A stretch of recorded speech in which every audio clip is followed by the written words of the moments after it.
Good evening, night. It's very late. It's 10:30 my time. We're recording. Welcome back to Tower Casuals, the Destiny podcast.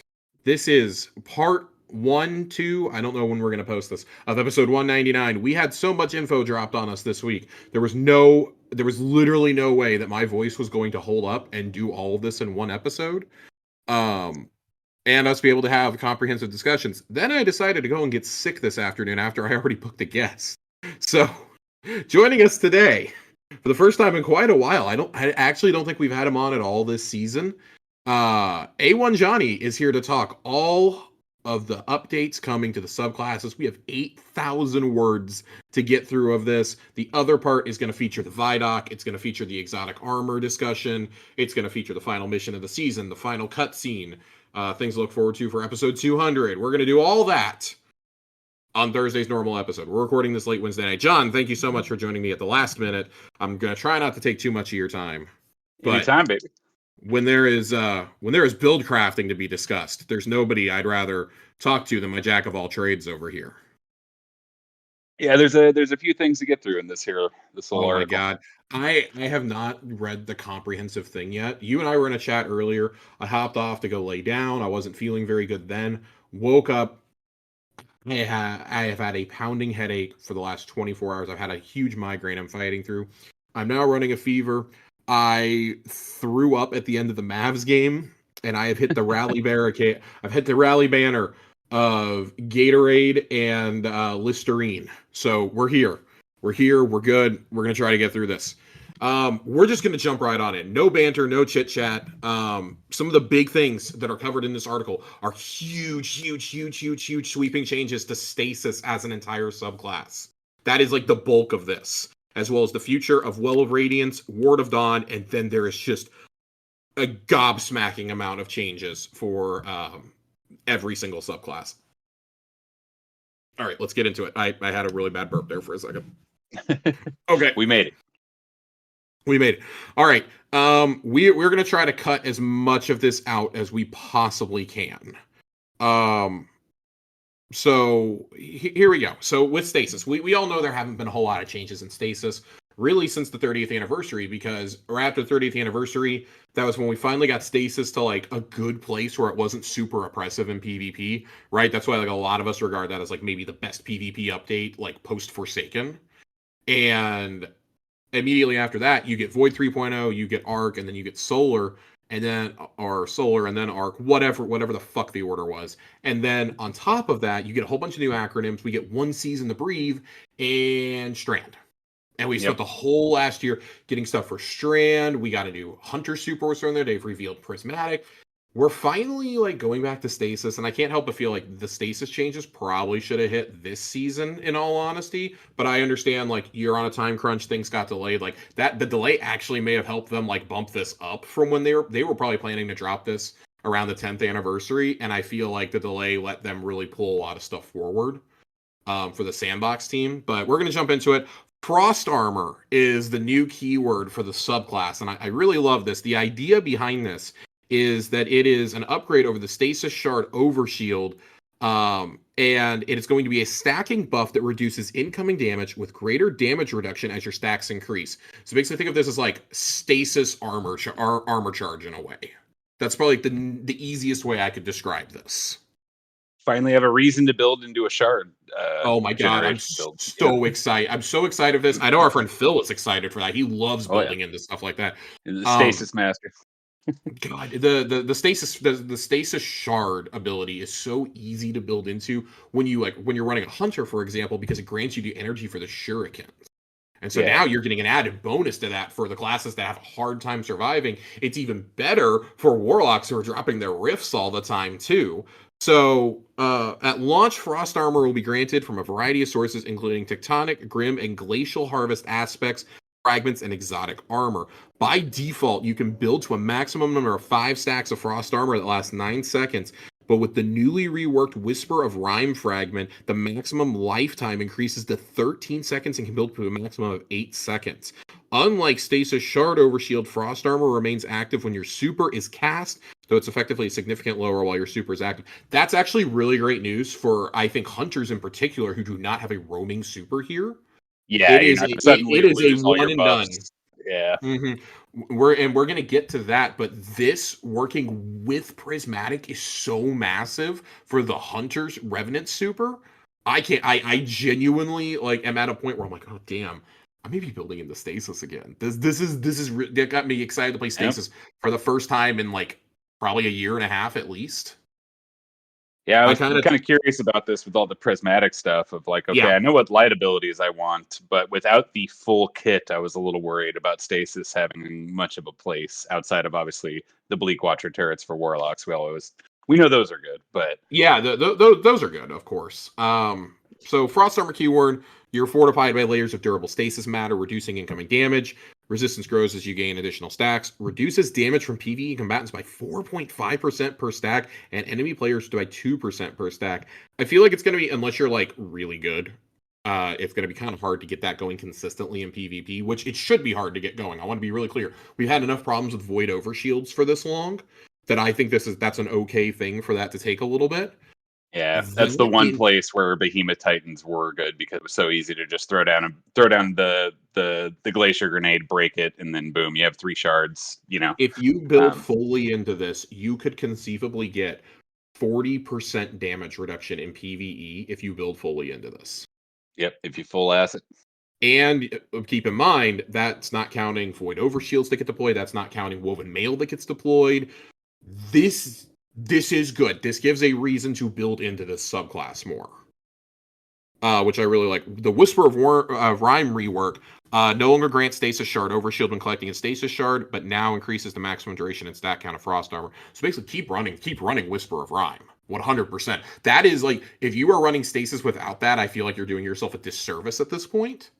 I Yep. already felt like you kind of were, but now it's absolutely critical, especially like I mentioned earlier with the hunter shurikens. You're wanting to get that energy back for those, like picking up 2 or 3 shards, and boom, you're back. Now you're going to get damage reduction on top of that too. That is so crucial when that is a stunning mechanism in GMs and in raids. I love this. I love this Oh yeah. so much. But on the topic of stasis shards, because stasis shards are created for all allied players at once, it would be easy for the number of stasis shards on the field to spiral out of control if we were to make their creations intrinsic to the damage type. Instead, we're increasing the number of sources players can build into to generate them and increasing their value when collected with a harvest aspect equipped. When Tectonic, Grim, or Glacial Harvest is equipped, in addition to previous behavior, collecting any stasis shard now grants a small amount of health and stack of frost armor. Alongside the increased potency, we're also implementing a shared cooldown on rapid stasis shard creation. This is intended to be pretty generous and primarily limits cases of oppressive behavior like triple behemoth trial squads. That's good. I'm glad they're getting out ahead of this right now because it would Yeah. be abused.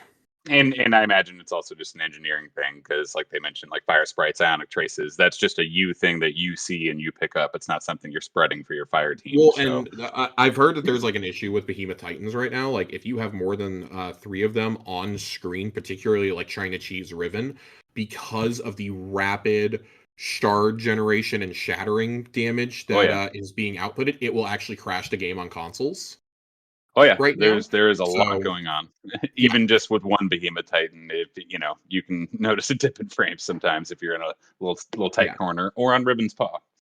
So if you need more laid out more, it's there. But let's talk renewal grasps real quick because they can be granted through a variety of sources. Renewal grasps and Ballador's Wrath Weavers are going to directly grant frost armor rather than custom damage resistance or the shard overshield. So renewal grasps, on entering your dusk field grenade volume, you or your allies will gain a stack of frost armor. Every zero point 0.9 seconds while in the volume, an additional frost armor stack is granted, resetting your timer. That is huge No, this is heat. because guess what? Renewal grasps are part of what can roll on the exotic hunter cloak for Prismatic. Oh yeah. And what's extra huge about this is you get that frost armor. You can leave the dust field. Right now, that only helps you Yep. if you Yep. sit in that Yep. like a little Yep. mini bubble. Yep. So Yep. that's Yep. You yeah. can pass out. You can pass through it. You can dip in and out to reset your timer. I love this. I like this change.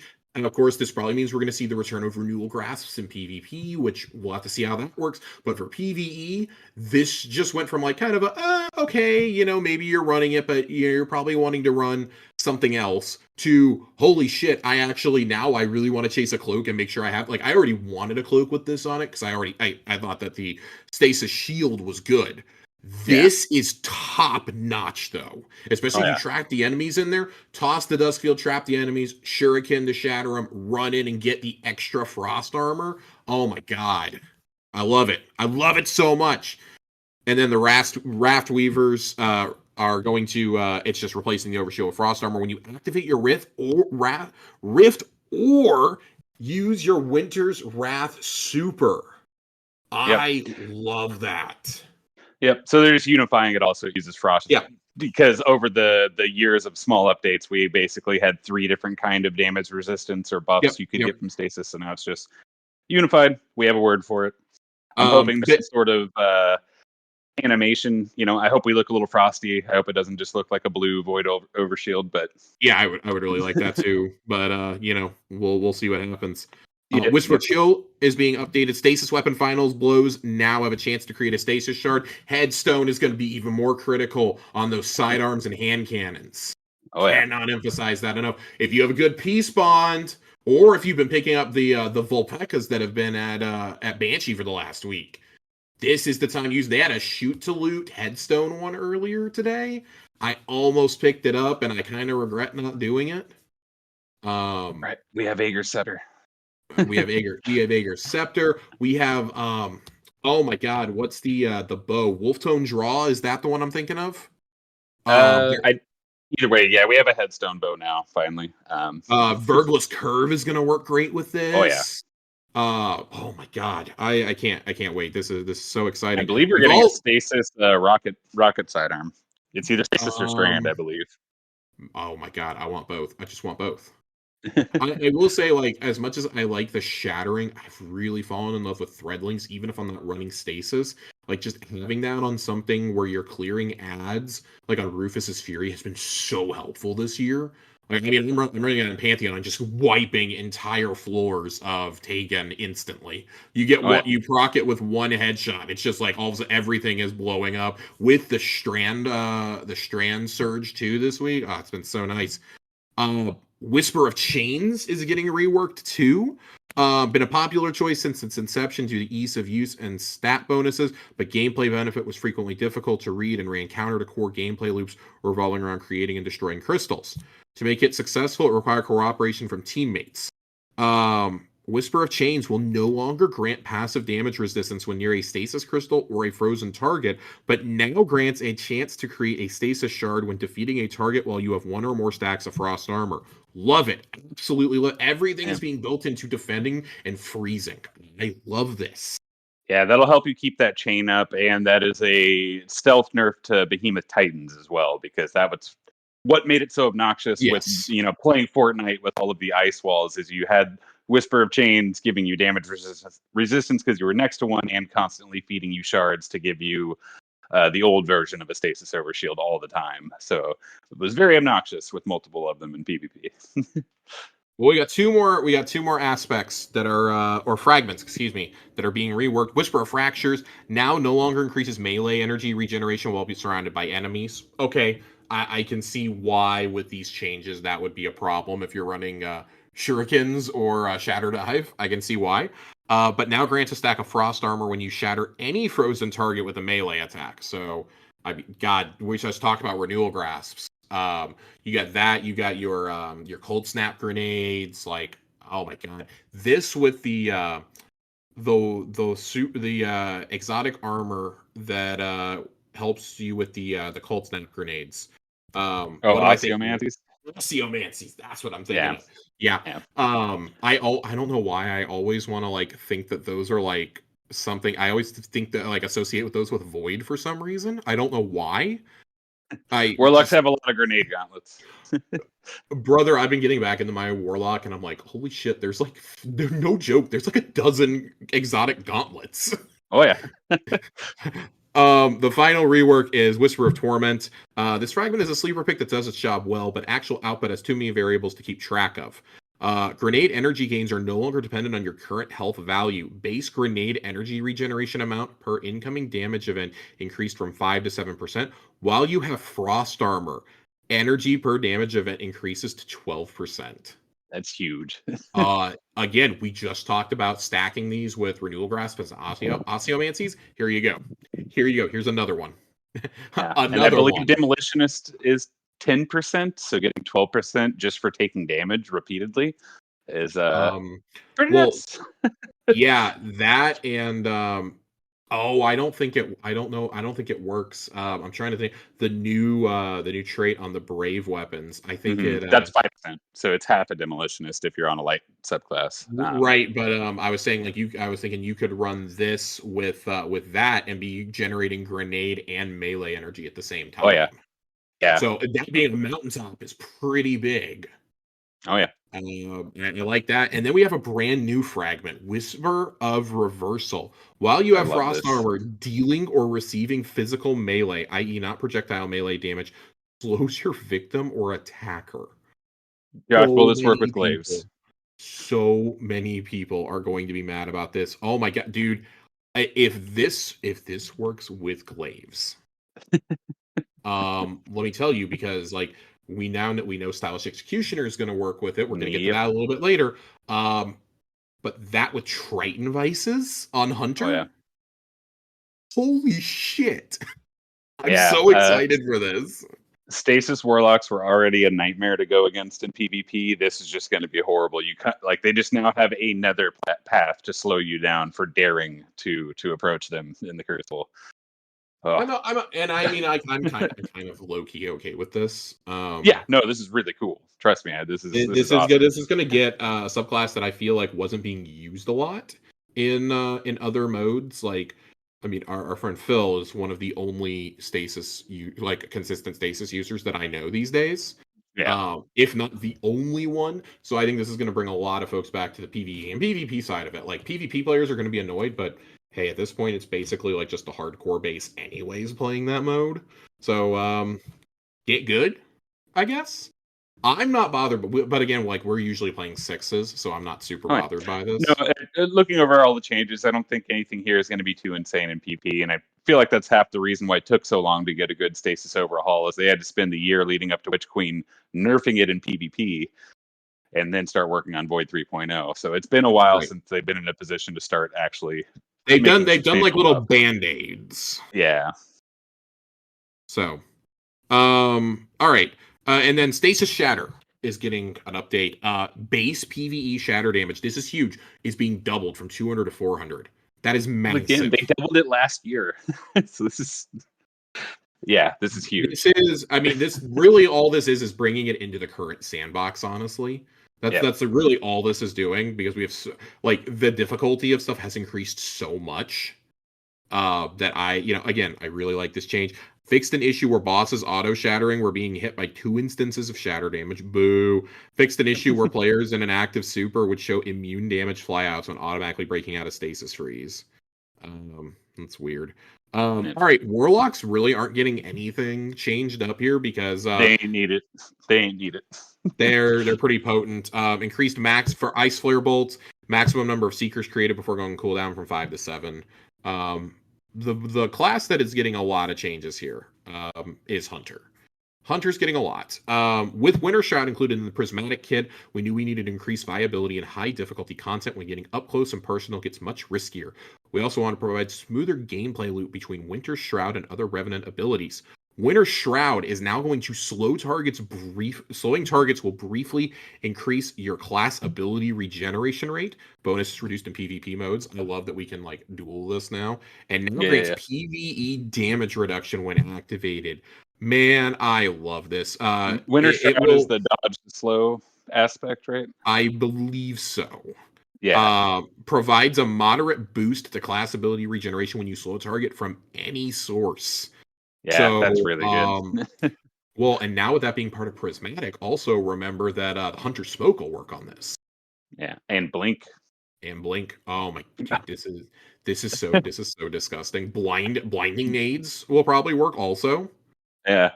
Oh This is God. disgusting. This is disgusting. You go invisible, blink past a guy, slow him.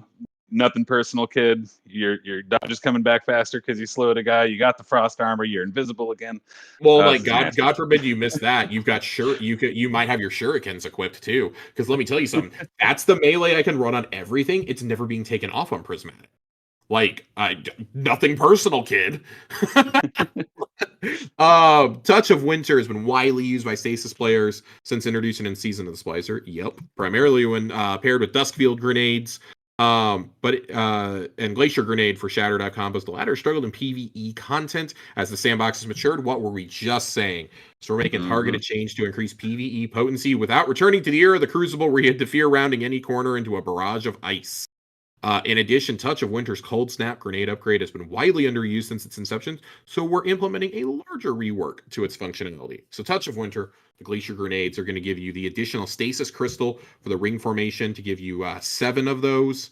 It now forms over 0.27 seconds rather than instantly, so it's a little bit of a more riskier move, I guess, if you want to run that in PvP, obviously. And then Cold Snap grenades no longer chains an additional time when Touch of Winter is equipped, but Seekers will now duplicate when they freeze a target. Second and third Seeker chains now create medium and large stasis crystals, respectively, rather than every chain creating a small crystal. Again, love that a lot. And like a lot of how I'm looking at this is through the lens of PvE. And I like that they're targeting that. Yeah, not a lot of hunters are running cold snaps because why wouldn't you use Dustfields? Here's my favorite change. Here's my favorite change out of all of this for the Hunter kit. Silence and Squall. Increase Squall maximum travel speed by 10%. Yeah. Squall Storm now slows down when any target is within its area of effect to reduce instances where it could overshoot its target. Increase damage and slow tick rate versus PvE combatants by 40%, bringing its freeze time from approximately 0.8 seconds to 0.5 seconds. Is this like a stealth, maybe like second or third best super in the Prismatic kit now for PvE? I think it's gonna rock and stuff like the Legend campaign. I doubt we're still gonna be doing it on like a raid boss, but for I wouldn't do it on a raid boss, but like maybe like mini bosses or something. Like I can see this being effective on something like the Templar and Vogue. Well, half of the dread enemies are basically little mini bosses, right? Or like a Praetorian. Like I could see this. Man, I don't think that this takes it from being like a niche pick to like. I think if you are like on ad clear duty or something, this is legit. But also, if it's freezing and constantly shattering, that's going to give everyone that debuff, and you're getting that frost armor constantly. And you're going to be building. You're probably going to get the half of the dark half of your prismatic bar up as before that super's over. Instantly. Yeah. To rock that with Sunshot or something, and you'll be throwing those super cool dual trip lines all the time. Like brother, I could sit here and talk about how I've fallen in love with hand cannons this season. I regret to inform everybody that I'm now a hand cannon user. Josh, I'm so proud of you, but I will be. We did it, Reddit. Quick correction: I am dumb. Blink is a jump ability, not a class ability. Well, it says from any source. It says from any source, though. Yeah. So that's why I was saying the blinding nades. Yep. So nothing personal, kid. So okay, time to fear stasis hunters and Crucible again. Now let's get to the Titan. John's ever loving Titan heart, the crusader for the Behemoth Titan before it was a silent meta for certain bosses. John has continued to convince me over the years that Behemoth Titan is actually slept on. It's actually really good. It's just obscenely obnoxious for your teammates because I am constantly making walls in front of you and making you kill yourself. So, well, John, let's talk about your Shiver Strike first. All right, good. Shiver Strike, we're increasing its ability to find and lunge towards target in the now larger search area and are increasing damage versus PvE. This also affects the Glacial Quake light attack. Glacial Quake will also now auto sprint when the player starts moving forward, so no more awkwardly bashing your face into a crystal you tried to shatter after performing a heavy slam. So Shiver Strike, we're going to increase damage versus PvE by 10%, size of melee search range cone 50%, and maximum lunge tracking speed from 7 degrees to 21 degrees per second. That's beautiful. I still don't know if I'm going to pick Shiver Strike over Consecration or Thunderclap on Prismatic, but yeah, it needed some help Right. because they deservedly nerfed it into the ground due to how strong it was in PvP at launch, and they haven't Well, really and that's touched the it since. that's the thing. I think it's all about like giving options because they said that they wanted underused Hmm. specs and fragments to shine in Prismatic. So I really really like this. I'm gonna have to look at we don't know the exact list of every fragment yet. Yep, but I Fragment do or know aspect. Shiver Strike is an option for us on that, Okay, okay, and okay. yep. And right now, all it's used for is to move. Like you use it like a dodge to get out of the way of stuff. It's so unreliable. You rarely actually use it to punch things. You use it as a movement tool because it's so unreliable. Well, let's talk about Cryoclasm then for a second, Hey, because you like running around and hitting things. Um, We're returning to a middle ground between Cryoclasm's original release and now. We're removing the sprint requirement but implementing a cooldown after a single extended slide. It'll be on cooldown for 4 seconds. I feel like that's pretty fair in anything because then you can't just sit there and spam it in Crucible. well, especially for Prismatic because you can technically have 3 charges of it because it is That's like right. That's Consecration. right. That's right. It's a That's right. slide melee, so that makes See, this sense. this is why we Um, brought John in. John plays all the classes instead of me, who typically plays Hunter and dabbles a little bit in Warlock and well, Titan Punchy Punch. I don't look at the aspects for my Titan. I go in and I thunder crash the shit out of things in mayhem. And then the Diamond Lance. I like the idea of the Diamond Lance. these are some pretty beefy changes. I think it's been a hard sell for a while over other abilities, but correct me if I'm wrong, Diamond Lance is part of the Prismatic kit. Yes, it is part of the Prismatic kit, and So also remember these are things that I make for the whole team, so you yes. all will be able to pick these up and eat my So little ice low key, spears. that's why I always hope that like a Titan is gonna run Stasis so I can run around with a fucking spear. Yep. I don't know if you guys know this, but I'm really good at spear throwing in this game. Have been since the days of the Zol strike. So Don't forget you can slam them too. You can do a little oh ground pound with them too. brother, I'm so excited. Listen, I have gotten a lot of practice with my gathering storms. So Yep. increased thrown detonation radius from 3.5 meters to 5 meters. Again, these sound like Almost small changes, double. but that's like that's a pretty big Yeah, area of effect in my that's opinion. almost twice as big. Increased slam detonation radius from 6.75 to 8 meters versus PvE combatants. It now shatters stasis crystals on direct impact. So you can use this as a mobility thing. Drop, Yep. get an ice wall up and Yep. or a frozen enemy and then chuck one of those from across the map. Yep. Reduced pickup interactions from 0.2 seconds to 0.1 seconds, matching strand tangles. Excellent. Yep. And pickup Just a interaction little ease of life there. Yeah. and pickup radius is going to more than triple, almost quadruple from 0.7 meters to 3 meters, matching strand tangles as well. So now there's another thing that's like maybe hovering over your teammate's dead body, but I still love this. I like this change because it's good and it makes it a viable option without feeling like, oh, okay, they're pitying us. Like, no, this is like a legit thing that you can run in your Prismatic build. But even if you're not running Prismatic, there's more of an incentive than ever to run this on Behemoth Titan, I feel. Yeah. Yeah, and don't forget we did get a Stasis exotic helmet that's whole thing is making more of these. So that might be more than just a goof pick after these changes. We'll have to see. Hang on. Okay. Um. Oh boy. All right. Let's. I had to take a drink and like gather myself. Before Well, this. yes. We're officially a third of the way through this. Also, for everybody listening. Which I mean, I'm feeling kind of good about this. We're like 25 minutes in, and we're doing good. Well of Radiance and Ward of Dawn. These two things get their own area. That's a really cool game shot that they have there too. Oh I yeah. really like that.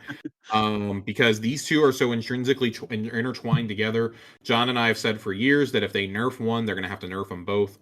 Ladies and gentlemen, the moment has arrived. Um, oh boy. All right. Well of Radiance's core fantasy has always been a supercharged, healing, empowering rift combo, offering a rally point for your fire team during moments of focus. In its current form, its healing and damage resistance offer effective invulnerability, which removes any other defensive option from consideration on top of providing a sizable boost to your fire team's offensive output. We've chosen to push Well of Radiance further towards that offensive capability by allowing Radiance to persist for a short duration after players leave the well. We're also pulling back on its defensive output, both damage and damage resistance and healing rate, by a significant margin. Oh boy. Yep. Well of Radiance now grants Radiant for 8 seconds when you enter the Well of Radiance. Okay. I like that. When you exit, I like that. Yeah. I like that. As someone who's run a lot of Solar Hunter this season, I dig that change. I'm constantly proccing it with throwing knives, but not everybody else has that. If you're not on Solar, then getting another free damage buff is cool. You know? God, I really wish this change was here right now because it would help so much on Pantheon. Like with Rolk. Yes. However, just being able to touch in and out. Yeah. Here's where it gets a little, I won't say controversial, but I think for lower level players, and you and I had a good discussion about this earlier, with Joe and with Phil. We were talking about basically our resident warlocks, and I think we all kind of agreed that this isn't a bad change for those of us that are in or for those people who are in lower level content. You're gonna feel this in like master raids, though. Specifically, I would say encounters like what's his face, Atheon. Basically any encounter that was built pre Vow of the Disciple is going to be a little more challenging now, and I think that's okay, because it's not like those encounters have been brought up in difficulty either. So reduced healing per second from 100 to 50 health points, matching restoration times 2. Okay, we're good so far, I think. Increased healed on cast from 40 to 300 health points. It is so critical that you cast that now when your whole team is there and you don't use it without people being there. Yeah. Well, it is so critical. I think with how little it's going to heal you by default, they had to do that. So when you did jam down your super when you were about to die, you could at least save yourself. Right? Yeah. That would feel bad if you jammed it and still just immediately died because you were low health. This next one I like. It reduced damage resistance versus non-boss combatants from 40% to 20%. Okay, that I think that's totally reasonable. You're not going to feel the difference on anything other than a GM or like a raid, a master raid. Yeah, normal content, you're going to be using this as normal, but also who's the dork running Well of Radiance and normal strikes. But hey, no judgment, you know. But, I mean, hey, everybody has different skill levels. We're a casual show for a reason. Yes. This is the one where I think that people are really going to heal. Are really going to feel it. Reduce damage resistance versus bosses from 40 to 10%. Oh, yeah. You're going to have to pay attention when you're in those wells now. You're going to get wiped in those wells now if you're not clearing ass, because that's you're going to get wiped in those wells. However, I do want to note, I'll save this. I'll save this for after we discuss Ward of Dawn's changes, because I actually don't think this is I don't think this is as detrimental as it sounds, honestly. And I'm going to explain my rationale when we get through Ward of Dawn. John, you still there? Yes. Okay. Yeah. Okay. Holy shit! I thought you cut out. Oh my god. Okay. And then maximum orbs of power from defeating targets while in Well of Radiance from 4 to 5. Cool. That's a nice little change. A little incentive, you would say, to kill things from inside of it. Yes. Ward of Dawn, on the other hand. Oh, go ahead. Nope. Let's go. Ward of Dawn, on the other hand, is meant to be a highly defensible safe haven for you and your team. In practice, our combat encounters don't have a lot of opportunities for this type of gameplay to shine. Yes. So we're making a change to allow Ward of Dawn to provide defensive capability while fighting around the dome, not just in it. I love this! We're also reworking Armor of Light to make your current health state while in the dome of Ward of Dawn more understandable, and we're pushing Ward of Dawn away from its current offensive capability unless you specifically build into it. I love all these changes so much. Let's get it. Armor of Light. Remove the Armor of Light overshield. Ward of Dawn now immediately applies a full void overshield to the caster and allies to enter its dome. Armor of Light now grants additional damage resistance to players inside the Ward of Dawn, 30% versus players and 60% versus enemy combatants. The effective health remains roughly the same as it was before versus PvE. The effect of health of players inside the Ward of Dawn is significantly lower in PvP and cannot be further increased by stacking Bastion barricades inside the ward to gain additional overshield layers. Thank fucking God! It's over! Damn it. It's over! No, Damn there is no nerf to Well of Radiance in PvP. Keep that in mind. No longer provide. Oh, excuse me. Here's my favorite change. Allies near the Ward of Dawn Dome now have Void Overshield trickled on over time, similar to the volume behind a Bastion barricade. Love it. I love it. And here, I'm about to get into my explanation after we get next through these next two. No longer provides weapons of light by default. This behavior has been moved to the benefits of the Helm of Saint 14. Corey, from God's mouth to your ears. So Brother, we finally have a reason to maybe run that helmet, kind of. We'll see. brother, beyond the fashion, you have a reason to run this now. The Ward of Dawncaster can now generate additional orbs of power by defeating enemies with melee attacks in or near their Ward of Dawn dome. All right, I want to get through all their explanations before we have a discussion about these two together. Additionally, we've seen the supers above and burst damage supers in the same tier have increasingly dominated the Crucible landscape due to their uptime. We want to maintain some texture across the match when supers become available. The delta is a bit too high, especially in 3v3. To reduce this, we're making a change to all supers with the final shape. While different types of supers will have different passive recharge time, all supers will now use the same damage-based rechargers. That means no matter what super Thank you have God. equipped, dealing a specific amount of damage to a specific enemy type will result in the same amount of super energy gained, whereas previously that value could vary by about 30%. This effectively increases the real-world uptime of roaming supers in the slowest recharge tier and reduces the uptime of our fastest recharging burst supers. I love this. Let's have a discussion about these two and why they're still linked together and why Warlocks may want to hold off on celebrating with all those memes. Yes, Well of Radiance on its own is probably not the play in high-end content anymore. But you want to know what's coming back? The Shadowkeep strat of popping a well and dipping in and out of the bubble. That is effectively coming back because now that you can passively get those, imagine, John, imagine in a perfect world where you have a bubble behind you so you can dip in and out for that extra armor, be inside of a well, you have a rift popped, and you have a bastion barricade off to the other side. You will and I know that's a lot to set up, but for high-end players, I expect you to be able to pop things like that on a moment's notice. I expect that. Or are we finally going to be in a banner shield meta? So I was actually waiting to bring this up because if you're popping those overshields, you don't need two bubble casters. John, is it Captain America time? Is my question. Look, I've been praying for Banner Shield to come back into the meta since Season of Opulence. You are the only person I have ever met who loves the Banner Shield, and brother, I love you so much for it. We have on numerous day one attempted to run Banner Shield to no success. Yes, through no fault of your own, but we're taking away one of our two highest DPS people usually. Yep. But man, you're telling me during DPS all I got to do is crouch and hold left trigger, baby. I am there. I will be blocking that damage. I'll be giving you that plus 40%. So now with fire team power and with account fire team power, guess what? Your lowest level person is now the designated bubble popper. I'm like kind of joking, but I do love that it's going to passively give that to you, and you can probably they don't say here. I'm sure somebody's going to try it on day one. Pop a Bastion barricade by you to give everybody overshields too. Like, yeah, cool. When I am on Void, I already do that mid DPS when the well's going out anyway. Well, I know you do, but I'm saying and that's what I'm saying. Like most like mid to top tier teams will understand how to get around this. I really don't think it's going to affect us that much. It will affect those who don't build craft. Like they've effectively made this game from, hey, we're going to target the casuals with everything, and they realized how much it was pissing everybody else off, to, hey, we're going to up I still think the difficulty in the general game is maybe just a tad bit too high for when you want to go in and just like shoot shit with your friends.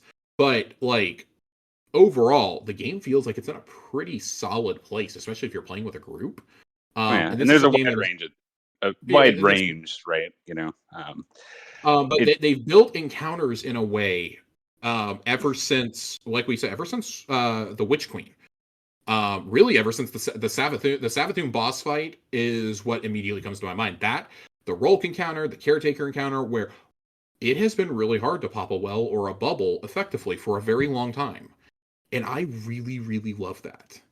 I am a big fan of this change. I think one of the most annoying places that this is actually going to affect you is going to be in something like Ghosts of the Deep, where you are focusing your DPS in that small area, both on the mini boss and on that end wizard. I think that, but then you consider like, okay, like you can still run like if you have like four warlocks, like why not just run a well so everybody can get radiant and get those buffs? Yeah, Why not? I don't think well is suddenly going to become useless. I just think people are going to have to shift their gameplay of Yes. even if you're in a well, you're going to need to pay attention to ad spawns because that is what makes well Yeah. so universal. Is once you drop that well, you could be in a day one raid or you could be in a normal nightfall. Once you drop the well, don't matter how many things are spawning around you, what the boss is throwing at you, if new champions have come in, it doesn't matter. You just focus on killing the boss, right? So this, you are going to have to be aware of your surroundings and still make sure you're not getting overwhelmed with ads, or you will die in your well. Yeah. All right. I mean, man, I don't think we could have summed it up any better than we just did. Yeah. I think Can, that there. can I say But one funny quick enough. thing on Oh, go one ahead. quick thing on PvP? Yeah.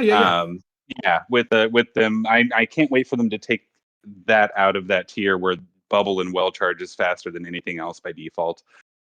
I don't want to go back to pre those changes where roaming supers just win every engagement, but right now, well and bubble and trials is just a win button. If you get those, you drop it on the capture point, and guess what? All of the answer supers like a Nova Bomb or a Thunder Crash charge way slower than that, so you're never going to have it before them.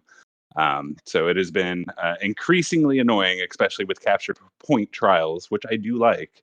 That yeah, once they get a well, it's that they have that round, and then they give their Titan enough super for a bubble, and they have the next round, and then you're done. You know, so just a little thing. I appreciate those changes, even if they weren't really directly nerfed in PvP. Yeah, I mean I really enjoy this. I don't think that it's, like some massive problem, right? In fact, if anything, with the way that the game plays now, I think actually popping a bubble would be really helpful because you can just sprint through it and keep going, and you have armor of light. It's Yeah, basically your portable healing. If you're running that, you got people on healing nades. You've got all that's this how I other run stuff. it on Caretaker. I pop it in Yeah. between plates while we're running to give everyone one's light and overshields So for the like, second I plate. mean, you've got that like something like Rolk. Like this might be the play now, because we've never wanted the well on Rolk. Like most teams are not welling on Rolk, right? But like something like I mean, like I still think that like popping a bubble behind or like off to the side, like in something like Nez, to where you can dip in and out, and I think like certain encounters like that where they largely stay in front of you and you can trick them to staying in front of you, it's probably still going to be warranted. Just because like any resist is better than no resist, especially on like slam attacks.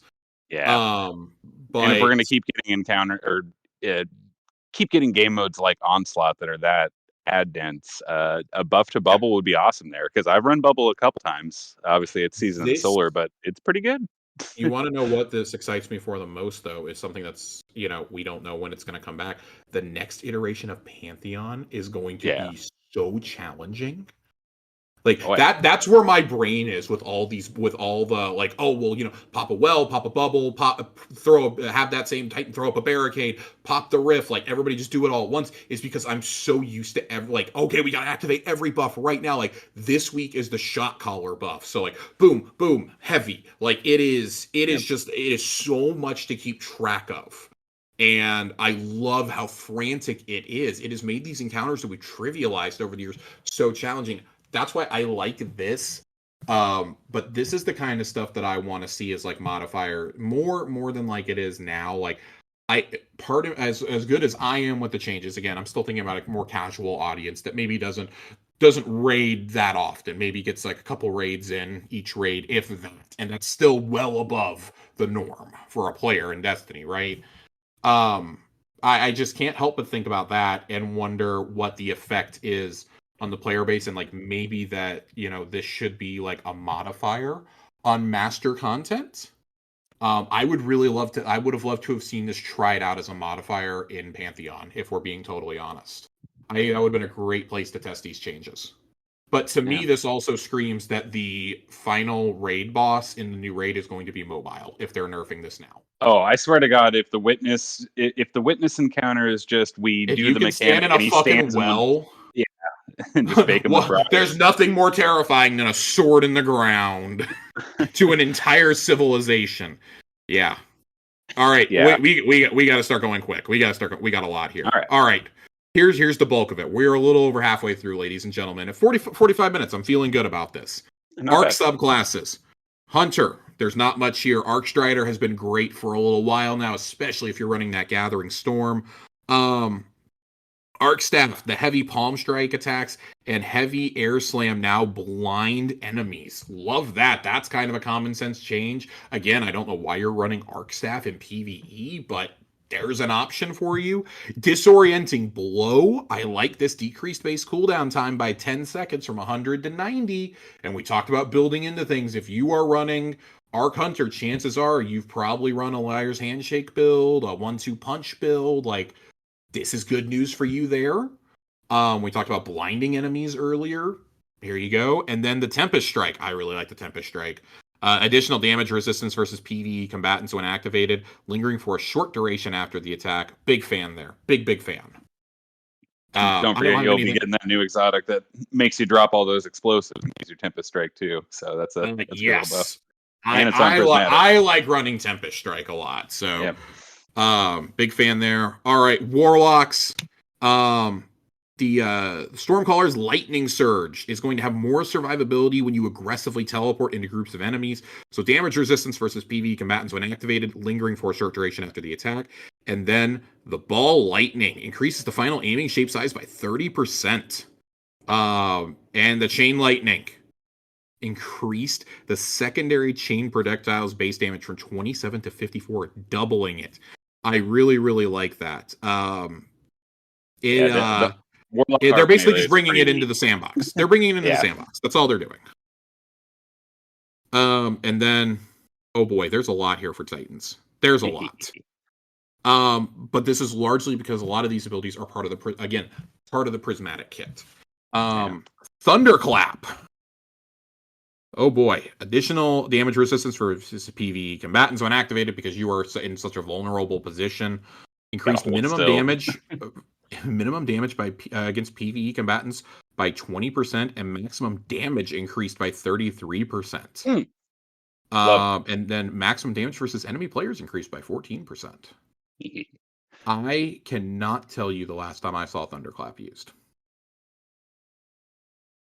It is very good. I particularly like it with Heart of Inmost Light because that is a powered melee I can burn even behind cover just to keep my Heart of Inmost Light going, right? But yes, it will be on Prismatic, and throwing a Glacier Grenade and then rearing back to Thunderclap through the frozen Glacier Grenade sounds sick as hell. Love these changes. Yeah, well, especially with the shatter changes too. Mm-hmm. The knockout aspect, it's been hard to find a solid place for it due to the harsh difference the value of unstunning, passive health regeneration in different combat environments. So knockout, increased bonus damage granted to powered melee attacks versus PvE combatants from 25 to 50%, and reworked the healing behavior. No longer unstuns health regeneration on melee defeats. Now instantly grants a chunk of healing that scales with the type of target defeated. A player will be 30 health points, minor combatant 50, major 75, champion 100. This is beautiful because knockout, at least the healing part of it, was basically break down knockout for me. I don't quite understand knockout. So breaking a combatant's shields with your melee gives you a melee bonus damage and gives you health regeneration. Now in PvP, that basically means you get a kill with a melee, you're instantly regenerating health, you're moving, your next punch does more damage if you need a follow-up, if there's someone else there. It's always been really strong there. In PvE, the health regeneration stops the second you take damage. So when you're surrounded by ads, you basically never notice it. This change is going to give you those significant health bumps based on the thing that you punch to death. So this is going to help a lot in PvE without buffing it any more in PvP, which is brilliant buff. Love it. All right. This is what we call John, and we're right here. You can't see me. I'm pointing right at my eyes. You're right here. In January 2023, we implemented a change to drastically reduce the travel speed of Touch of Thunder Storm Grenade. Yep, with specific focus on Crucible. We're not in love with how that's shaken out in PvE, so we're making a targeted change to increase its speed only when tracking PvE combatants. But increased travel speed between 1.5 and 1 meter per second. 1 meter per second is pretty fucking good. That's a pretty Yeah. big upgrade. Yeah, all in all, these are all needed because honestly, after they nerfed Arc Titan, after the craziness that was Season of the Splicer, it's been Yes. it's been rough for my favorite subclass. I really like that change though because again I'm deferring to you for the Titan kit. The Storm Grenade is the Storm Grenade, is that the Arc Grenade for Prismatic?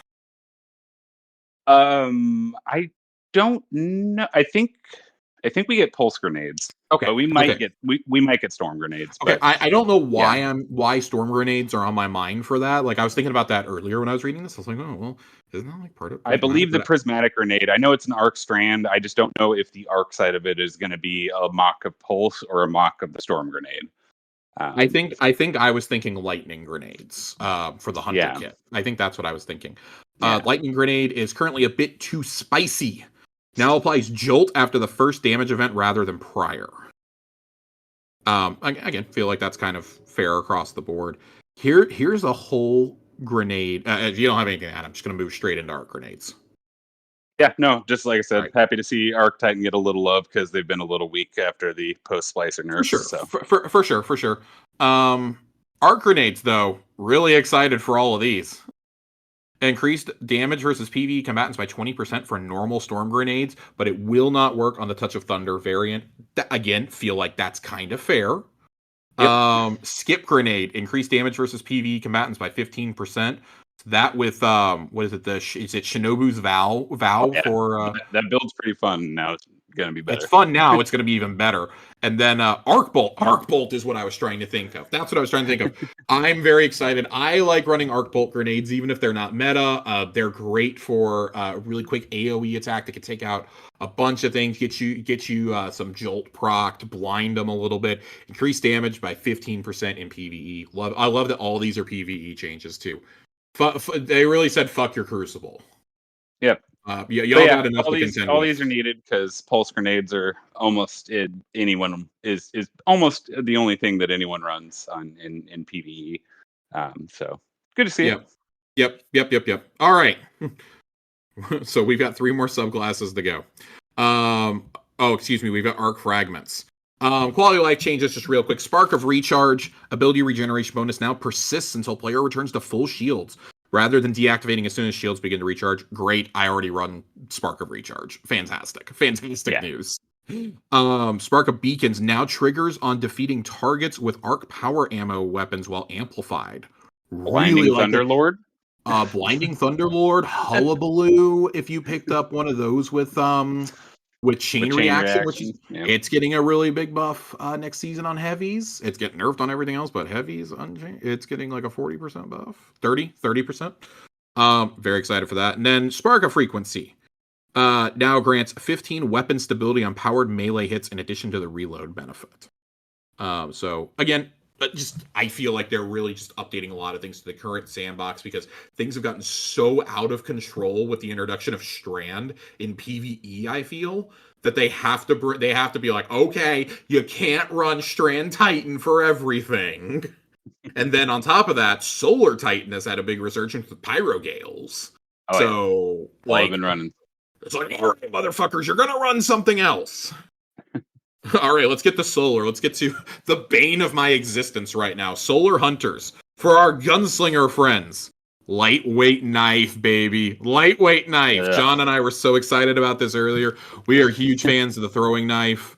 Oh my god. Now has 2 melee charges by default. Holy shit. Increased throw animation speed by 33% and reduced suppression time between throws so you could throw both knives back to back. Shit. That's a really good, like, to supplement that power fantasy, right, of just throwing a ton of knives. But man, if you're good with those things in PvP, this is, I think this over all of them is going to be the one thing you're going to notice in PvP. This feels like the biggest change. Okay, I was making sure that Caliban's hand did not work with this. Nope, they want That's the the proximity proximity knife. Yeah, Because that's what was in my mind. I was like, oh no, oh yeah. no. With those lightweight knives, you see anyone in the red, that's just an instant throw it. They're dead. Radiant, Insta get kill. it back. Insta kill. Yep. Yep. Additional melee charge does not stack with Ophidion's Fate due to the exotic's unique energy recharge behavior. We'll monitor this and evaluate how things are playing once things go live. If you can get to 3 lightweight knives, what the fuck? That reads What to the me like fuck, a weird dude? engineering issue, and then they're Yeah. like, okay, well, we may rework Ophidion's Fate or allow it So to that's what it actually says to me is that after. I think Yeah, Ophidion's Fate is going to be reworked. yeah. Because that kind of like takes away like a reason to run, like a big reason to run that in PvP. And also on solar, you get your knife back on kills anyways, so it's running a whole exotic just on a stopgap that you miss a knife seems kind of lame anyway, personally. So I love that they had to add this in. I actually wonder if they had to scramble to do this after Rolk last week. Some raid teams have a niche strategy of hunters fully stacking Golden Gun marksmen to instantly refund each other's supers with the orbs of power created on precision hits in combination with the super energy gained on orb pickup by Star Eater scales. We always appreciate this kind of build crafting ingenuity. Something smells like it's burning. This level of We are super on change solar. isn't very healthy for the game. Therefore, reducing the strength of the orbs created by Golden Gun Marksman's precision hits perk and making some targeted adjustments to the specific combination noted above. Golden Gun Marksman, when hitting non-boss enemies, reduce strength from 0.75 to 0.5 of a normal super orb of power. And this is all nerfs to the orbs of power created by the precision hits. When hitting boss enemies, reduce strength from 0.75 to about 0.4 of a normal super orb of power. When hitting boss enemies while Star Eaters is equipped, reduce strength from 0.75 to 0.35. They had to do this. They had to do this, but this is also such a niche case that I don't want to see anybody getting upset about this. Yeah, like this is not going to the affect fact normal that gameplay. I had to watch a video from Luckstruck9 teaching me how to do this, and I can't get 6 people to run or 5 people to run Golden Gun Hunter anyways. I think the only time we've done it is when we were collie farming Last Wish. Even I was on Golden Gun Hunter for that. But yeah, it's silly when you get the whole team doing it. It's dumb. You're getting each person popping 4 or 5 golden guns in a DPS phase. That's absurd. So necessary change that luckily won't really affect normal gameplay. Well, we've already gotten through the big Warlock change, so there's no other Warlock changes here. Let's talk about Titans for a minute, John. Let's talk about Consecration. Let's talk about Consecration. Consecration Slam Attack can now shatter stasis crystals. Love it. Need it. And ignitions generated by Consecration now deal 20% of additional damage to PvE combatants. Holy God. Fixed an issue where the slam attack was sometimes unable to damage floating combatants while they were grounded, and fixed an issue where Consecration sent in a PvE damage resistance was not being applied. This, if you're not already running Consecration, what are you even doing on a Solar Titan? They had to give us something really cool to make us choose between Sunspots and Roaring Flames, the ×3 ability buff you get from, So I am out of it. But also I get their point that maybe without the whole solar kit together and making Sunspots, Consecration probably didn't feel that good, even if you do have 3 charges of it. So right, and they make specific notes that this is that they like the changes they did in 7.3.5, but with this being in Prismatic, they wanted to buff it some more. I really like that. Yeah. You'll need a different tool to take down a pesky Grim, but a Servitor or Shank should cause less frustration. Really, really love that. Especially as we've seen in good old Onslaught with all the solar I get shields. so mad when it goes underneath a floating wizard and explodes a couple guys behind it. Like, goddamn. And you still get fart bombed. Yep. Another Sunbreaker ability on Prismatic Titan is the Hammer of Soul. Increased projectile submunition count when Soul Invictus is not equipped as followed. If the projectile detonates within the first 0.7 seconds of its lifetime, now creates 4 shrapnel submunitions up from 3. If it detonates after, it now creates 6 up from 5. When Soul Invictus is equipped, only 3 shrapnel submunitions are created regardless of flight time. And they now deal additional damage when Soul Invictus is not equipped, with the damage increasing after the first 0.7 seconds of the projectile's lifetime. They gave our hammers full court. is basically what this says. God, I love this so much. I love this so much for you. I'm terrified now of when I hear the hammer sound in PvP, but I love this for you. I will be the fun police from now on in PvP. But I'm a big fan of this. Stasis and Void together. Ugh. So are we about to be in a throwing hammer meta against Oryx? Let's do it. How far away from Oryx can I get? Do you think you could throw a football over them mountains, John? I'll get it there, baby. But just like we talked about with Consecration, without the rest of the solar kit, I'm sure it didn't feel that good as a super option on Prismatic, so makes sense. And not like they were very meta anyways, so why not give them a little love? I really, really, really love that they had to address the Hunter concern over swarm grenades. Hunters raised an eyebrow at the inclusion of swarm grenade. We agreed, so we boosted swarm grenades' ease of use and PvE damage output. Tracking shape size from 4 meters to 6 meters. Linger duration is bumped from 7 to 8 seconds to 10 to 11, and increased damage by 20% in PvE. Pretty solid. As one of the last remaining people who actually likes swarm grenades, but I have been converted to healing nades. Yeah, this is kind of nice to see. I'm still not picking this over my dusk fields or vortex grenades, but good try, Bungie. At least you will have a solar option grenade on. Honestly, I would still like really rather have healing nades, but I understand why I won't get that. Same reason we won't get Banner War on Prismatic, Yeah.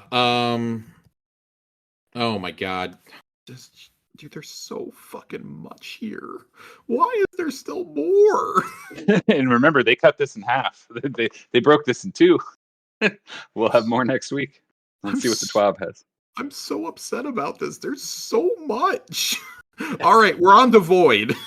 Thankfully, we're staring into the void.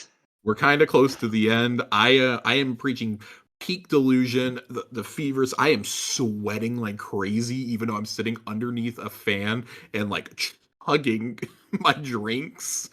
Oh boy. All right. Void Hunters. Night Stalkers are generally in a pretty strong place, seen by their high popularity in Onslaught. Yeah, you fucking think. A large portion of that is the potency of Shadow Shot. And not necessarily the neutral game. So they basically say, hey, your super's really awesome. Let's make everything else better. Snare Bomb. Increased linger duration of the smoke after detonation from 3 to 5 seconds, and now applies small damage over time to enemies in the smoke, which increases in strength the longer they remain in the smoke. This, I like this from a PvE application. From a PvP application, I'm going to fucking hate this. Because they made it even closer to being a Wizard Far Cloud, where you're going to take damage. So they say in the explanation above, they basically combined Corrosive Smoke with Snare Bomb, which I used to run Corrosive Smoke a lot. But I like the idea of this, that this is the trap laying fantasy hunter. I like that. It makes sense in that, but oh Jesus Christ, man. Trapper's Ambush. Increased linger duration of the smoke after detonation to 6 seconds from 4.5. Now applies Snare Bomb's damage over time to enemies caught in its smoke. What the fuck? But, John, my favorite change in this entire 8,000-word soliloquy. Stylish Executioner's weaken effect now be procced by glaive melee attacks. Let's go. And Stylish Executioner on Prismatic.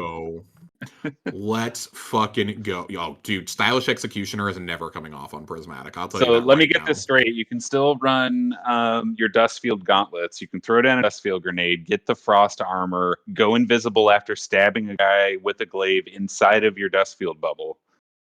I'm getting all this right? Yes. Also, Stylish Executioner is going to work on every subclass. So guess what? I can throw throwing knives and proc Stylish Executioner. Mm-hmm. Hey, I can consecration 4 dudes and activate. I'm so excited. Activate Assassin's Cowl. This is exactly why they're giving us non-ability modes in PvP now, and that's where I'm going to live. That and Mayhem is where I'm going to live. I'm never playing normal 6v6 ever again after this. Yep. After you get thunderclapped by an invisible Titan, come on.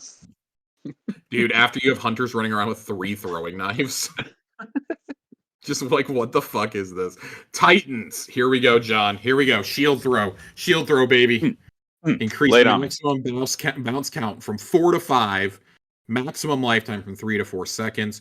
Tracking shape and size increases after each bounce, increasing its ability to consistently find new targets. Slightly increased gravity and decreased thrust speed with each bounce, but increased damage versus PvE targets by 20%. I cannot wait to see you throwing shields out there. I can't wait Like, because I was so excited when John, they you revealed have this. so many good melee abilities right now. Oh yeah, It's a little disgusting because, again, I feel like we have to keep saying it. Shield throw is part of Prismatic. Yep. What the dude? What the fuck? You have to choose between this and Hammer Strike, essentially, or Thunderclap. Thunderclap is going to be good again.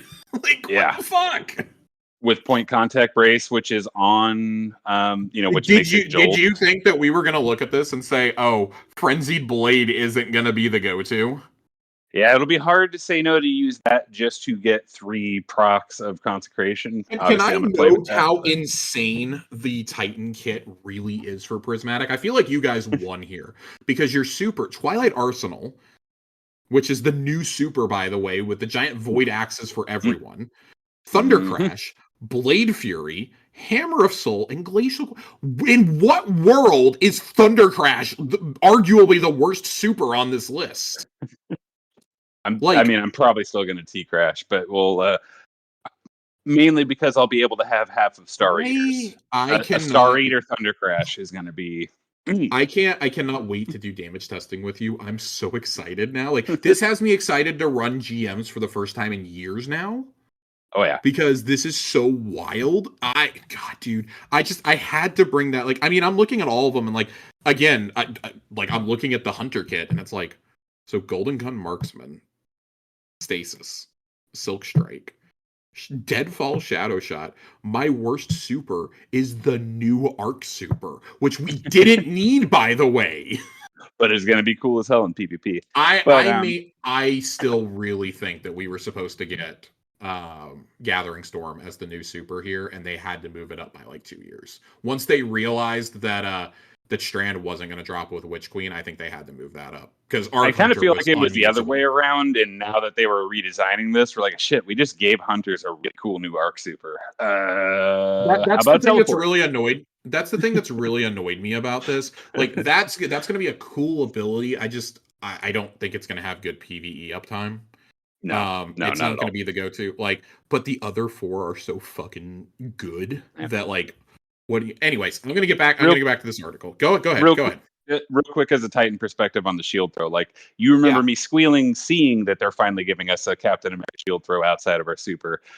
It's just so weak. It's just so weak. Like I use Yeah. it to give myself over shields or to proc Heart of Endless Light, not to actually have my shield throw do anything of value. Right? It's just there to keep a loop going. It doesn't actually do a whole lot.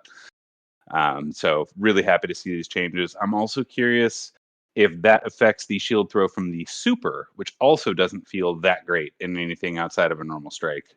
But yeah, just from a Titan perspective, that is literally just something to throw out there No. to tickle. I'm really Yeah. glad that you're giving. That's why you're here, man. You play a lot of Endgame Titan. You play a lot of Warlock also. And then I got the Hunter's perspective, man. Offensive Bulwark. Um, Let's talk about this for a second. Can now only extend Void Overshield's timer to its normal maximum duration to prevent an issue where players could get into a bad timer state. Now regenerates a small portion of your active Void Overshield with each melee defeat. Okay. This reads to me as like a failsafe to not get into the weird bug that they had with Ember of Benevolence, where you would lose So your they're talking about restoration. Ember of Eprium. Oh, that one. Yeah, Yeah. yeah, yeah. But that bug where you lose your restoration momentum if you pick up Yes. Fire Sprite, this just seems like a failsafe Yes. to stop Titans from having to run into that problem. So, just a good coding change, I suppose. I don't All think right, it should let's affect talk. gameplay. Let's talk about the most underappreciated Warlock class, arguably. Well, actually, I probably should say that Arc is still that. I have always had a soft spot for Voidlocks. Funny enough, my only ever full team wipe in Destiny came with a Nova Bomb. And I have not run a Warlock in Crucible since because that was such a glorious moment.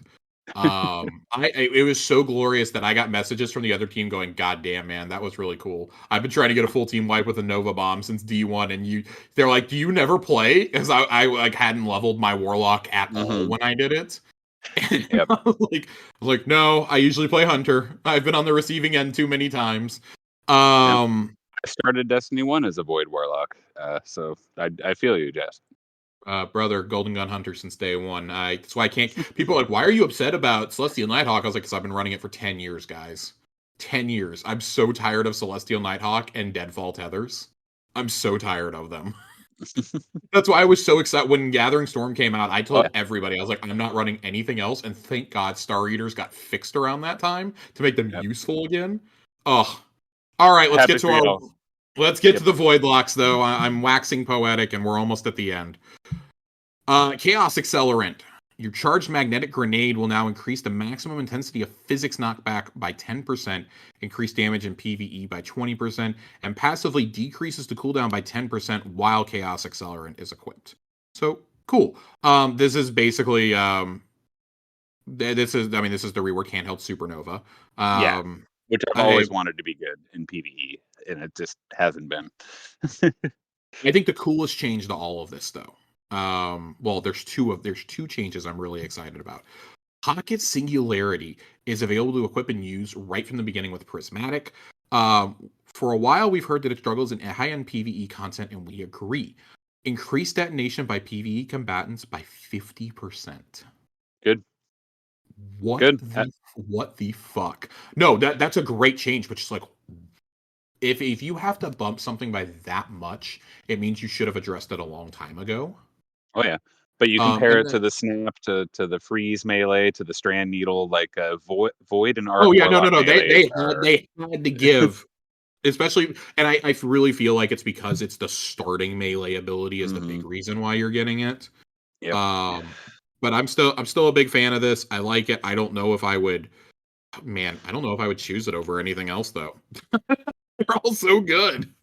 They really cooked on these prismatic abilities that they put into them, and we still don't know all of the fragments, obviously. So, I feel like um, this is going to be a good pick fighting the dread, though. That pushback, yes, that boop yes. is going to be very useful because these guys are. I think it's going to be really useful in high end big ads. We just talked about the importance of needing to fight the ads more and they've been making the ad encounters more and more dense. I Yep. think this could be a really good choice. Like for if anything, just like stall time to be able to get a rift down, right? But let's talk Nova Bomb. Long been one of my favorite supers. I think aesthetically, it is one of the supers that really fits the power fantasy of Destiny. It You're was in like summoning one of this the first Destiny all of the void. commercials. The Yeah, warlock I on the mean, moon throwing a nova bomb. there's a reason why you default like started with Void Lock. Mhm. Um, God, dude, I love this so much. Cataclysm variant increase seeker count from 4 to 6. Fix an issue where seekers could impact the environment on creation. Really love Thank that. God. Vortex linger duration increased from 7 seconds to 10 seconds. I really like that for boss DPS. Yeah, I'm really hoping this helps.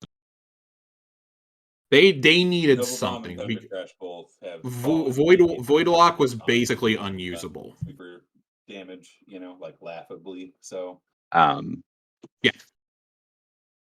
that was really weird. You got like really oh, distant my, for a my second. headset DC'd real quick. Sorry about that. But yes, glad to see the buff because it's fallen behind. Yeah. All right, we got one last section, John. We're almost done. You ready? Let's do it. It's time for Strand. God, if Osiris doesn't yell that in my ear 15 times during this campaign, it's literally unplayable. Josh, it's time to Yes. embrace the strand. It's time to embrace Strand, Guardian. You must embrace the Strand.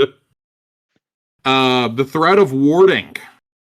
There's an outlier with it. They're basically bringing in the outliers with this whole pass, but threat of warding reduced woven mail duration on orb of power pickup from 10 seconds to 5 seconds. That is man.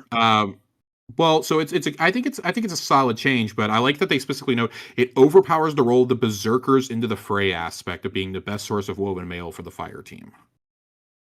So it's making those strand titans even more crucial. Yeah. I like the change here. Yeah, I'm okay with it. Yep. But I'm also a Titan, so Yeah, we're going to get into the Titan changes that are directly going to be affected by this.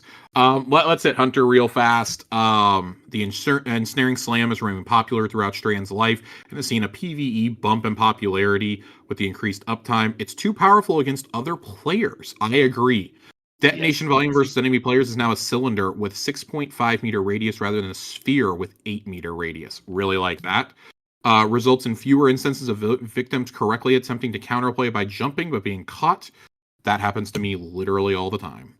And then Threaded Spike is being brought in. Reduced damage versus enemy players from 79 to 70, and catching your Threaded Spike no longer breaks invisibility.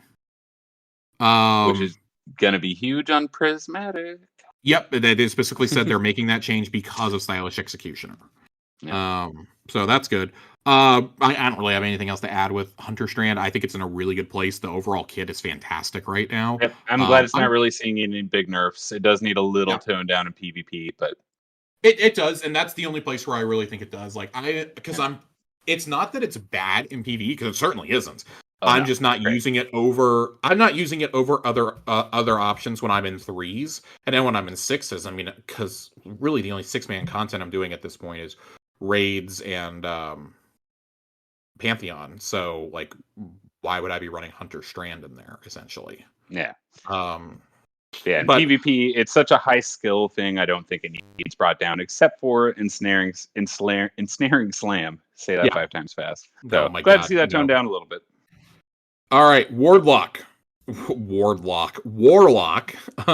Our focus is Weaver's Call. One major piece of feedback is the threadling uptime for Brood Weavers doesn't match up to the fantasy, with Rift cooldown times being relatively long to match the combat utility of the heal or damage increase. Weaver's Call could feel too spiky in its output with a lot of downtime.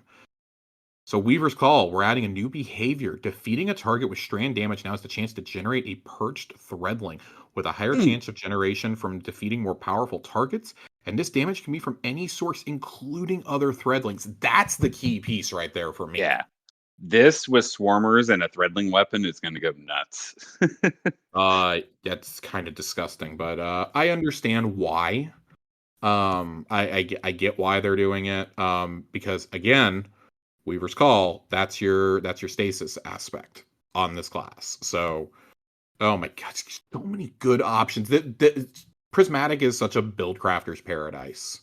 I can't wait to play with it. So before we can get to Titans, John, we got to talk about grapple tangles and melees. When we initially built the grapple tangle as part of the Widow's Silk aspect, we intended to be used primarily as a traversal tool, allowing hunters to give their fire team a fast grapple path through combat spaces. That intention was quickly subverted, and we now see grapple tangles primarily used to fuel an infinite number of high-output grapple melees on Berserker. I was playing Gambit with our friend Dealer the other night. Me and him were duoing in there, and sure enough, he was invading with Berserker Titan, and when he had 1-2 punch procced, he was running a regular shot, or he was running the dead weight shotgun from Gambit actually, along with a tractor cannon, and was wiping entire teams. Yep. Disgusting. But you can absolutely disgusting. You can do absurd amounts of boss damage with that. With the Navigator, make your own grapple point, and then just continuously 1-2 punch grapple melee, 1-2 punch grapple melee. It does absurd amount of damage. We want to keep some degree of freedom in how grapple tangles are used, but we don't believe using a single attack back to back like this is particularly interesting or healthy gameplay. I like that that's the reasoning they're giving rather than just it's too strong. Like, no, we actually don't think that this is a fun way to play. Like, we're gonna we want you to have fun playing our game, not just I'm gonna do this boring thing because it's the meta. Grapple tangles no longer fully refresh their duration when a player uses them. Instead, they have a flat number of seconds added to their timer, and that added time decreases with each successful grapple to the same tangle. Now increase their duration by a maximum of 5 seconds per grapple, reducing to a maximum of 1 second added after 5 consecutive grapples to the same tangle. Additionally, grapple melee will no longer be able to be used after firing your weapon. This is primarily intended to reduce the number of difficult to understand grapple melee deaths in the Crucible, where players can grapple towards you, fire a single hand cannon shot, and follow up with the grapple melee for a fast cleanup, but also reduces the number of melee damage stacking sources, which can spiral out of control quickly with 1-2 punch, and so that's removing 1-2 punch from the equation. Exactly what we were just talking about. So good change, healthy change. I do think it kind of takes away a reason to use Strand to a degree, but I mean, how many people were really doing this, right? Like, obviously enough that they had to address it because that is not healthy for the game. I'll say this: when I was practicing soloing the dungeon this season, I was doing almost twice the amount of damage on Strand Titan with a 1-2 punch and tractor cannon without this grapple cheese.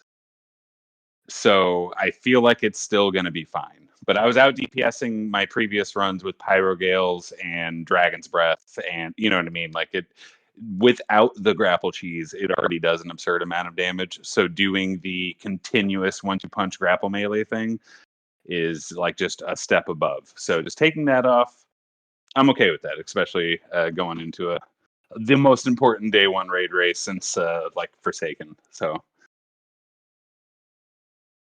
Yep. All right, John. Let's get to the final thing that we have to talk about here. Oh boy. Strand Titan. We're happy with how the fantasy has landed. There's a few balance outliers we want to address. Into the Fray target offers a high difficulty of survivability and melee ability uptime. We're okay with the survivability as it's critical to the fantasy of the subclass, but in combination with accelerating passive regeneration of Frenzied Blade as charges accumulate, the melee ability regeneration it provides is slightly too high. So reduced melee energy activation scalar from 4 to 3 times in PvE, unchanged in PvP. I don't think that it is. too Yeah, bad. it's barely. That's just a little slap on the wrist. That ain't nothing. Now here's the one that I've seen people very upset about today. Above we mentioned melee damage stacking can quickly spiral out of control, and Banner of War is a good example of that. When paired with something like newly reworked Worm God Caress or Evergreen staple Synthoceps, Banner of War's relatively modest melee damage boost becomes a very large force multiplier for the melee damage boost granted by those exotics. This is not healthy long term. That we still want Banner of War to provide some value to the player when using these exotics as their natural pairing, but we are implementing diminishing returns when either are active. Banner of War, reduced maximum timer from 30 seconds to 24 seconds. I don't think that's bad on its face. Nope. Melee, glaive, and super damage bonus now diminishing returns with Synthoceps as follows. Melee bonuses decreased from 1.4 times to 1.15 times. Glaive reduced from 1.25 to 1.125, and super bonuses decreased from 1.4 to 1.2. When you use Worm God Caress, melee bonuses decrease from 1.4 to 1.1 based on stat count, and Glaive melee bonuses decrease from 1.4 to 1.05 based on stat count. You know something's bad when they have to give a glaive nerf because hardly anyone uses glaives except for you and me, Josh. Yeah, that I don't. So on its face, I actually don't think that this is horrible. Nope. This is honestly much more tame than I was expecting. I was expecting Banner of War to get nuked from orbit. This is so. I think with already nerfing, so this is another example of like staying mobile that we've talked about, right?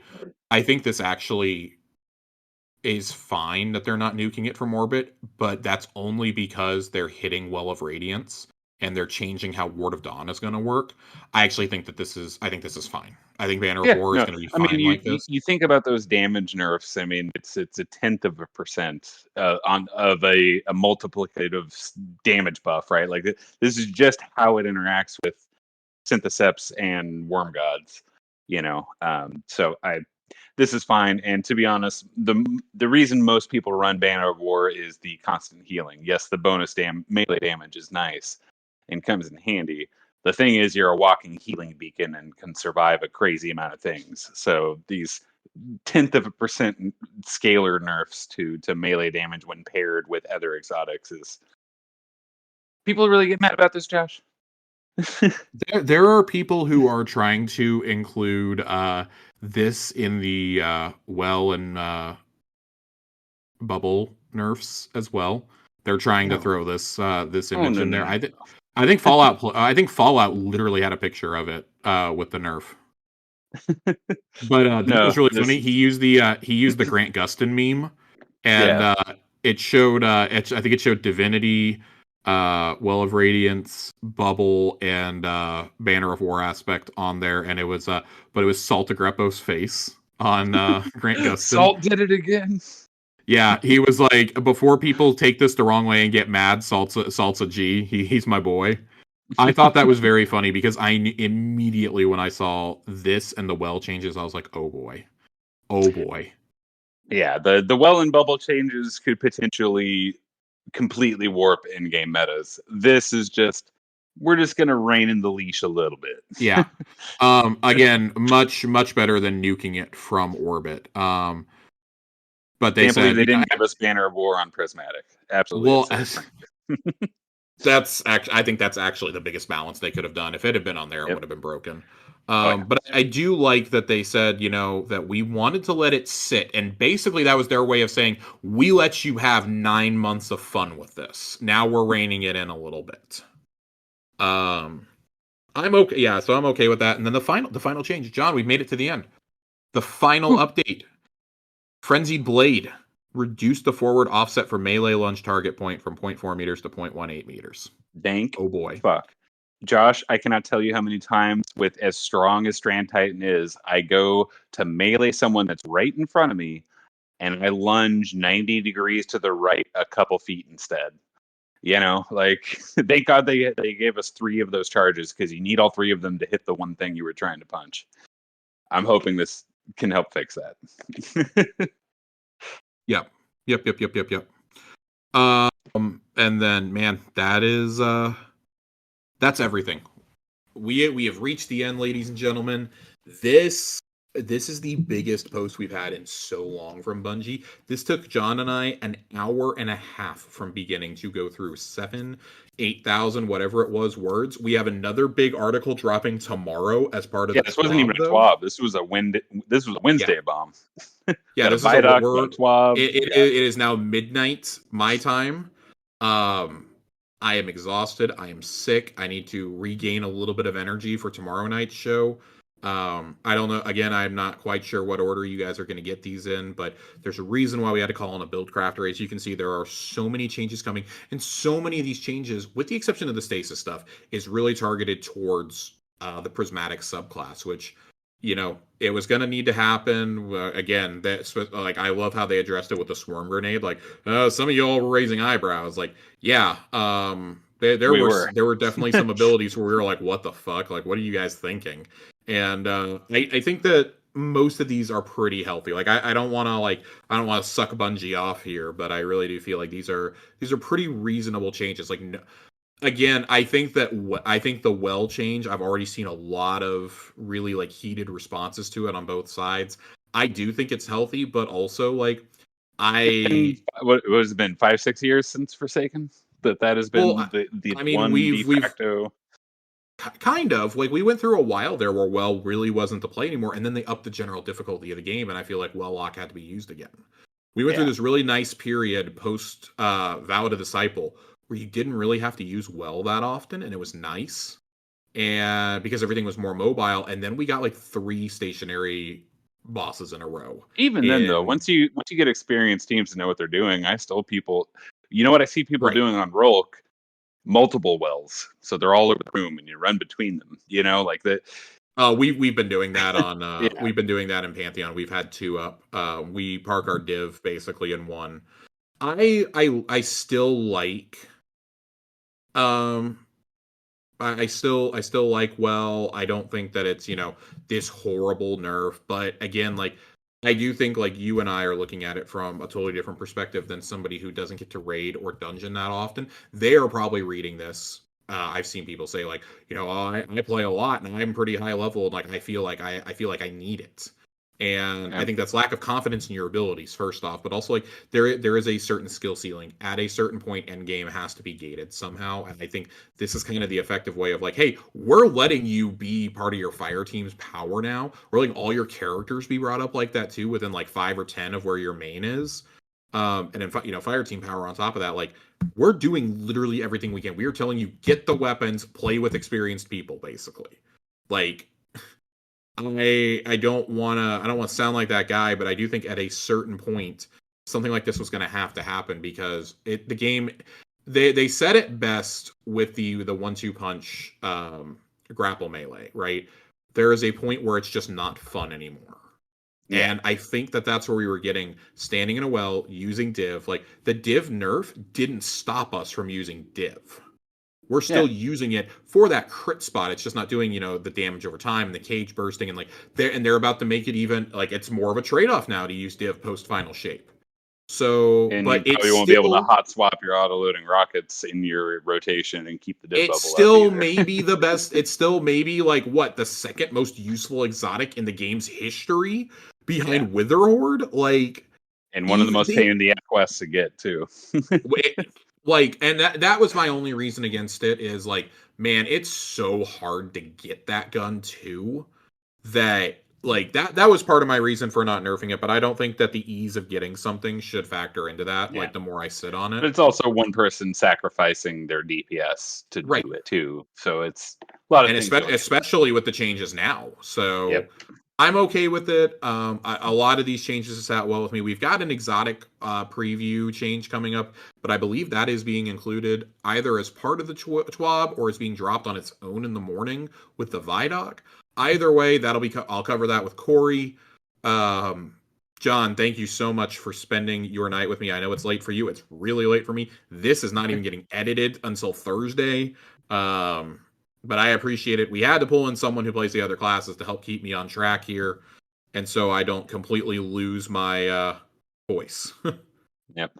So, and now you don't have to do this and also cover the Vidoc and the TWAB and all the exotic teases we've gotten over the last week in one episode. So there you go. oh my god, dude, I got to cover everything except for the Golden Gun rifle is the only one that I didn't get to do. So, yeah, because that released on Friday morning. When I was at the mall Friday morning, and my exact reaction, because 3 separate people sent it to me while I was at the mall and I didn't see it, and they were like, "Oh my god!" And my only reaction was, "God damn it! Of course this comes out right after we post last night's episode. Of course, of course." But anyways, at any rate, John, thank you for joining me. I appreciate it, and man, we're gonna have to have you back on post final shape because there's gonna be God, dude, they're dropping so many weapons. We're gonna have to talk heavy. You and I are gonna have to geek out over the heavy trace rifle. I feel like we're the only two super excited for it right now. Golden Gun rifles. I'm excited to see if it works with Celestial Nighthawk somehow. Like, oh, it's gonna be good times, brother. But everybody, thank you so much for listening. Whether this is part 1 or part 2, we will see you next week for episode 200. We are doing it live. Corey is getting everything set up. We're going to do it live on Twitch and YouTube. I have reached out to Joasis and Nerd to join us for that. John, of course, joined us for episode 100, so we're filling his chair with somebody else this time. Absolutely. But have a good night, and we will see y'all later.